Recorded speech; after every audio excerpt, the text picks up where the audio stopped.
Yo, what's up, everybody?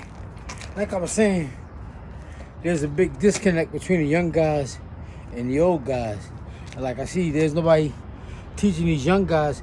First of all, I want to say, just because a person was a good fighter, a good boxer, don't mean he's going to be a good trainer. Geniuses is not transferable. Remember that. Just because a fighter, just how many basketball players have Jordan trained? How many great basketball players has Magic Johnson trained? You know what I'm saying? Geniuses is not transferable. How many great fighters have Mike Tyson trained? Genius is not transferable. Just because a guy was a good fighter, don't mean he's going to train others to be good fighters. Genius is not transferable. Remember that. But I just want to say, I'll be saying there's a big disconnect between the older guys and the young guys. Like, there's nobody teaching these young guys how to box. They making shit up, man. Even like in that MMA shit. I don't like the MMA shit. MMA, I think they do a lot of things that's unnecessary. But they do it for theatrics and for the audience. They do a lot of shit that's unnecessary in MMA. And you ever see watch MMA fighters fight? Whenever a guy comes in there boxing and he sticks to his boxing routine regimen, he usually beats the MMA fighter. Because everything starts on the ground. Once you start grappling, that's something different. But it is what it is. But back to what I was saying.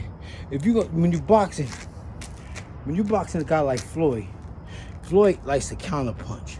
So being that he likes to counterpunch, you gotta feint him. You gotta throw feints. You gotta. That's what Shane Mosley was able to do, like I was saying. You gotta see what he's gonna do, because he always waiting. He rarely is ever first. He's only first after you finish trying to flurry him and you can't hit him. Then he comes back and he starts punching you. But in the meantime, he just waiting to see what you do. He block it, roll, whatever he do. Block it, roll it. Then pot shot you. And then he goes right back to waiting again. That's what and another thing he doesn't do is, in boxing, you're taught to punch with a guy. Like, if he's flurrying, you're supposed to flurry with him. Floyd doesn't do that. He goes into a shell and blocks everything. And he waits for you to finish. And then he comes back. He don't punch with you. Like, when he was fighting, I think it was some Spanish dude was fighting. They both threw right hands at the same time.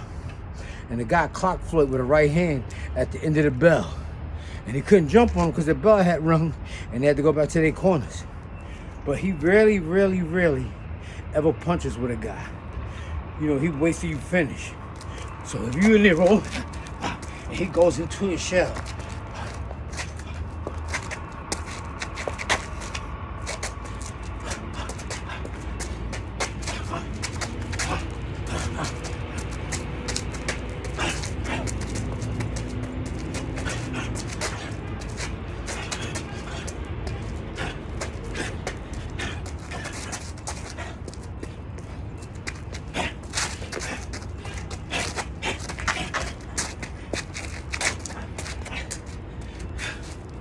All right, we got it. Take it easy, y'all.